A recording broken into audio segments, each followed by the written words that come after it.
বন্ধুরা,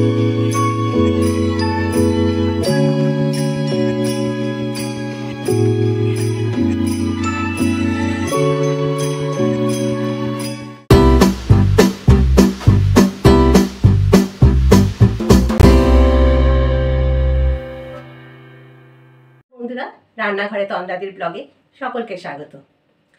আজ আমার রেসিপি থাকছে বেগুন বাহার। শীতকালের সিজন, এই সময় বেগুনটা খুব সুন্দর পাওয়া যায়, বেশ নরম থাকে আর বেগুনের অনেক রকম সাইজ থাকে। বেগুনের রং, বেগুনের স্বাদ দুটোই আলাদা থাকে। তো শীতকালে বেগুনের বিভিন্ন রকম পদ রান্না করাটা একটা মজাই আলাদা। আজ আমার রেসিপি থাকছে বেগুন বাহার। বেগুন বাহারের জন্য আমি এখানে 6 পিস বেগুন নিয়েছি। বেগুনগুলো আমি হাফ হাফ করে কেটে সেগুলোকে ভালো করে ধুয়ে রেখেছি। এবারে ওগুলোকে একটু নুন হলুদ মাখিয়ে দেব। তার মধ্যে আমি ফ্রাই প্যান একটু ওভেনে বসানো আছে, আমি একটু গরম করতে দিয়ে দিচ্ছি। এটা গরম হতে হতে আমি বেগুনগুলো একটু নুন হলুদ মাখিয়ে নিই। বেগুনগুলোর মধ্যে আমি দিয়ে দিচ্ছি সামান্য একটু নুন আর হলুদ। এগুলো একটু আমি ভালো করে মাখিয়ে নেব। ভাজার জন্য বেগুনে নুন হলুদ মাখানোটা খুবই দরকার। এইভাবে আমি বেগুনের মধ্যে একটু নুন হলুদগুলো মাখিয়ে নিচ্ছি। বেগুনগুলো আমার নুন হলুদ মাখানো হয়ে গেছে। বেগুন বাহার করার জন্য আমি কি কি নিয়েছি সেটা একবার দেখে নেব। এখানে নিয়েছি আমি আদা আর রসুন কুচি, এখানে আছে টমেটো কুচি, ধনে পাতা কুচি, কাঁচা লঙ্কা। এটা আছে আমার কাজু বাটা, আমি কাজুটা আগেই বেটে রাখলাম। এখানে আছে আমার পেঁয়াজ কুচি আর হচ্ছে সামান্য একটু টক দই। বেগুন বাহারের জন্য টকটা একটু দরকার আছে। ফ্রাই প্যানে আমি তেল দিয়ে গরম করতে দিয়েছি। তেলটা আমার গরম হতে একটু সময় নিচ্ছে। তেলটা না ভালো করে গরম হলে বেগুনগুলো ভাজা যাবে না। তেল আমার গরম হয়ে গেছে। এবার একটা একটা করে বেগুনগুলো আমি ভেজে নেব। এভাবে বেগুনগুলো আমি আগে ভেজে নিচ্ছি। বেগুনগুলো আমি একটু ঢেকে দেব, তাহলে তাড়াতাড়ি নরম হয়ে যাবে।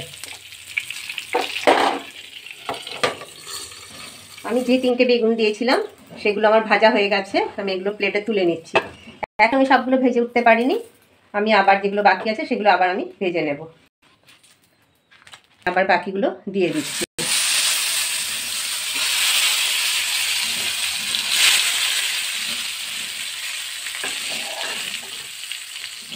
বেগুনগুলো আগে এগুলো যা ভেজেছি আবার এগুলো একটু ভেজে নিই। বাকি বেগুনগুলো আমার ভাজা হয়ে গেছে। এগুলো আমি এবারে প্লেটের মধ্যে তুলে নিচ্ছি।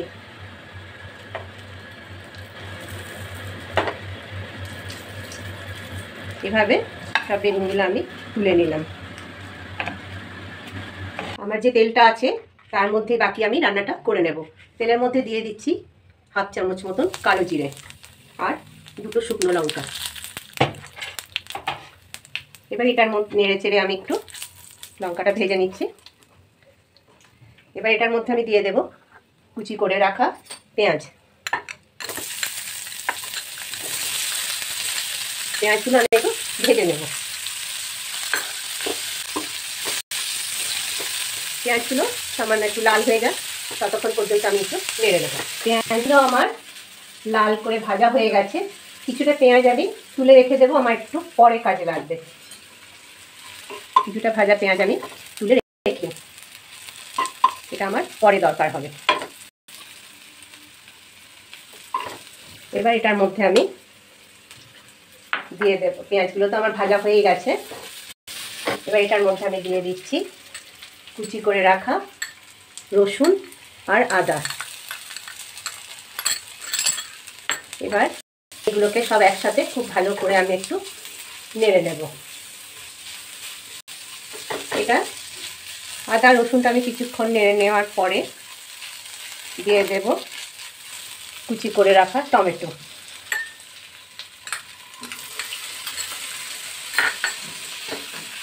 এখন এই সবগুলোকে একটু ভালো করে আমি একটু কষিয়ে নেব। আমার পেঁয়াজ আদা রসুন টমেটোগুলো একটু কষিয়ে নিয়েছি। আমি দিয়ে দেবো এবারে রোজের যে মশলা আমরা দিয়ে থাকি সেগুলো। আমি এখন দিয়ে দেবো সামান্য পরিমাণ নুন, কারণ নুন আমার বেগুন ভাজাতে দেওয়া আছে, তাই নুনের পরিমাণটা একটু পরে আবার টেস্ট করে দিতে হবে। হলুদটা খুব সামান্যই দেব, বেশি দেব না। আর দিয়ে দিচ্ছি আমি 1 চামচ জিরে গুঁড়ো, 1 চামচ ধনে গুঁড়ো, লঙ্কা গুঁড়ো, আর 1 চামচ মতন গরম মশলা। সবগুলোকে ঠিক রাখার জন্য, ব্যালেন্স করার জন্য দিয়ে দিচ্ছি আমি একটু চিনি। চিনিটা একটু দেবো বেশি করে, লুচি পরোটার সাথে বেগুন বাহারটা খুব ভালোভাবে খাওয়া যায়, সুন্দর টেস্ট লাগে। সেখানে একটু মিষ্টি মিষ্টি হবে, নুন নুন ঝালটা, তাহলে খেতে কিন্তু খুব ভালো লাগবে। আমি সব মশলার সাথে এগুলো ভালো করে একটু কষিয়ে নিচ্ছি। এগুলো প্রায় আমার কষানো হয়েই এসছে। এবারে আমি এর মধ্যে দিয়ে দেব ফেটিয়ে রাখা টক দই। ফেটিয়ে রাখা টক দইটা আমি যখন দেবো তখন গ্যাসের ফ্লেমটা আমি একটু লো করে দিলাম। ফেটিয়ে রাখা টক দই,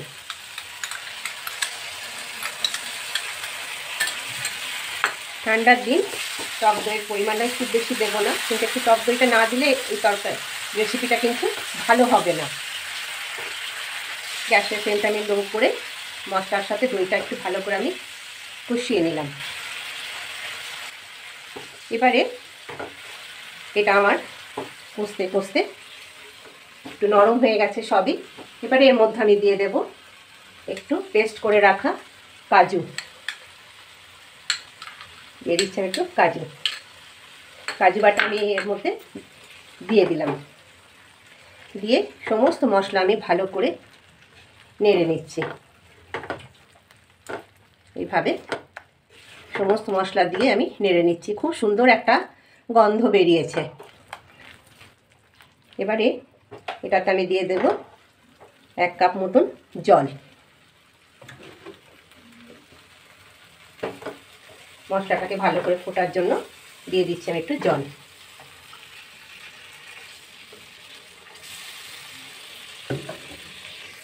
ভালো করে জল দিয়ে নেড়ে ছেড়ে আমি এটা একটু ফুটতে দিয়ে দেব। এইভাবে ভালো করে জলের সাথে একটু মশলাটা মিশিয়ে দিচ্ছি আমি।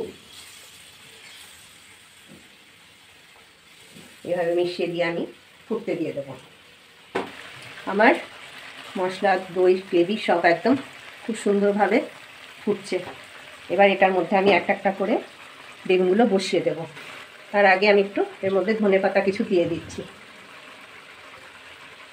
আর দিয়ে দিচ্ছি আমি 4টে কাঁচা লঙ্কা। গ্যাসের ফ্লেমটা একটু কমিয়ে দিলাম। এবার একটা একটা করে আমি সব বসিয়ে দিচ্ছি। এইভাবে সুন্দর করে বসিয়ে দিলাম। দিয়ে মশলাটা বেগুনগুলোর সাথে ভালো করে ফুটে যেন পুরো মিশে যায়। একটু সামান্য আলতো করে চেপে দিচ্ছি। এইভাবে মিনিট 5-এর জন্য আমি ফুটতে দিয়ে দিচ্ছি। গ্যাসের ফ্লেমটা একটু কমিয়ে দিলাম, একটু ঢেকে দিচ্ছি। আমি এবার ঢাকাটা খুলে দিচ্ছি। তেল বেরিয়ে এসেছে, বেগুনের থেকে খুব সুন্দর একটা গন্ধ বেরিয়েছে। বেগুন বাহার আমার তৈরি। বেগুনের ওপরে মশলাটা পুরো কি সুন্দরভাবে মিশে গেছে। এবার আমি এটাকে প্লেটিং করে নেব। বেগুন বাহার আমার তৈরি, আমি প্লেটের মধ্যে তুলে নিয়েছি। এবার এটাকে একটু আমি সাজিয়ে দেব। বেগুনগুলো তুলে এইভাবে রেখেছি প্লেটের মধ্যে, তার উপর দিয়ে আমি ভেজে রেখেছিলাম যে পেঁয়াজ কুচিগুলো, সেগুলো আমি উপর থেকে একটু দিয়ে দিচ্ছি। তার জন্য কি হয়, খেতে তো খুব সুন্দর লাগে আর দেখতেও খুব ভালো লাগে। যে পেঁয়াজগুলো আমি একটু ভেজে তুলে রেখেছিলাম সেগুলো এখন এই বেগুনগুলোর উপরে দিয়ে দিচ্ছি। এভাবে আমি পেঁয়াজ কুচিগুলো দিয়ে দিলাম। এবারে তার মধ্যে দিয়ে দিচ্ছি আমি একটু ধনেপাতা। এখন তো ধনেপাতার সিজন, সব খাবারেই ধনেপাতা দিলে খুব সুন্দর লাগে। ধনেপাতা না দিলে যেন মনে হয় খাবারটা কমপ্লিট হলো না। রান্নাটাই আমার কমপ্লিট হয়নি। দিয়ে দিলাম আমি একটু ধনে পাতা, আর দিয়ে দিচ্ছি আমি উপর থেকে কাঁচা লঙ্কা। এভাবে কাঁচা লঙ্কাগুলো আমি দিয়ে দিলাম। কাঁচা লঙ্কাগুলো তো আছেই, ঝালটা তো যে যার নিজের কাছে। আমার বেগুন বাহার তৈরি। আর এর উপরের থেকে আমি আর একটু দিয়ে দেব কাজু বাটা। এভাবে এভাবে আমি একটু একটু করে কাজু বাটা দিয়ে দিচ্ছি। কাজু বাটাটার জন্য খুব সুন্দর একটা স্বাদ আসে।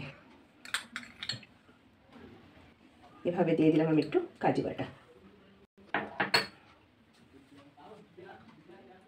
বেগুন বাহার আমার তৈরি।